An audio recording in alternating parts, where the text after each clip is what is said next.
ദിലീപിന് എന്തുകൊണ്ടായിരിക്കാം അത് ഞാനല്ല എന്ന് പറയേണ്ടി വന്നത്?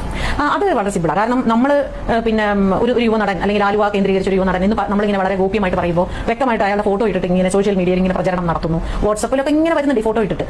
ഇയാൾ എന്റെ സുഹൃത്തേ അല്ല എന്ന് പറഞ്ഞ് കെട്ടിപ്പിടിച്ചിട്ടുണ്ട്. പക്ഷെ അത് വേറെ ആരുടെയോ ഫോട്ടോ ആണ്, യഥാർത്ഥത്തിൽ സുനിയുടെ ഫോട്ടോ ഇല്ല.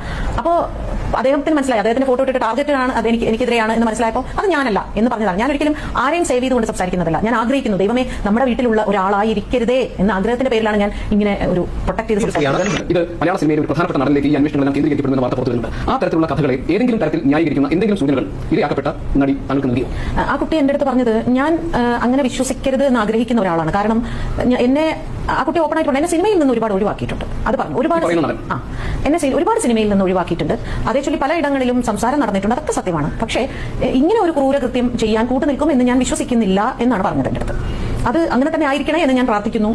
ആ ഒരു ചെറിയ വിശ്വാസം പോലും ഇല്ലാതെ ആവരുതേ എന്ന് ഞാൻ ആഗ്രഹിക്കുന്നു എന്നാണ് പറഞ്ഞത്. നടൻ എന്ന പേരിൽ ഒരാൾക്കെതിരെ ഇപ്പോൾ കാര്യങ്ങൾ ഒരുപാട് വാർത്തകൾ പുറത്തു വരുന്നുണ്ട്. ആ നടനിലേക്ക് അന്വേഷണം എത്താൻ പാകത്തുള്ള എന്തെങ്കിലും സൂചനകൾ പോലീസ് നൽകിയ മൊഴി ഉൾപ്പെട്ടിട്ടുണ്ടോ? ആ കുട്ടി പറഞ്ഞു ഞാൻ അങ്ങനെ കൊടുത്തിട്ടൊന്നുമില്ല. കാരണം ഞാൻ നേരത്തെ പറഞ്ഞ മാതിരി സംശയിക്കരുത് എന്ന് തന്നെയാണ് ഞാൻ ആഗ്രഹിക്കുന്നത്. അങ്ങനെ ആവില്ല എന്ന് ഉറച്ചു വിശ്വസിക്കുന്നതുകൊണ്ട് ഞാൻ അങ്ങനെ പറഞ്ഞിട്ടില്ല എന്നാണ്.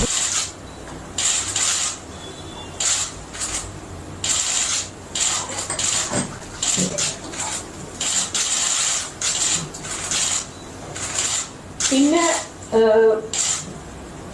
വിധി വന്നപ്പോ ഞങ്ങളെല്ലാവരും സ്വിച്ച് ഓഫ്, 7-ാം പ്രതി വെറുതെ വിട്ടു എന്ന് പറഞ്ഞപ്പോ തന്നെ ഞാൻ പറഞ്ഞു സ്വിച്ച് ഓഫ് ചെയ്തോളൂ, ഇനി അവിടെ നിന്ന് അങ്ങോട്ട് ആർക്കും ശിക്ഷ ഉണ്ടാവാൻ വഴിയില്ല.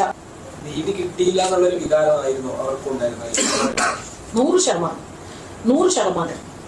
ഇപ്പോഴും കരഞ്ഞിരിക്കണം എന്ന് കരുതുന്ന ഒരു വേട്ടക്കാരനാണ്. അവൾ കരയണം, അവളുടെ ജീവിതം ഇല്ലാതെയാകണം.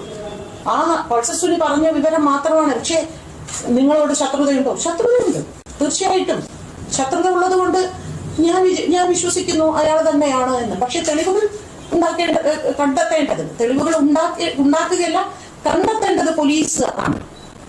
പക്ഷെ തെളിവുകൾ കണ്ടെത്തേണ്ടത് ഉണ്ടാക്കുകയല്ല, കണ്ടെത്തേണ്ടത്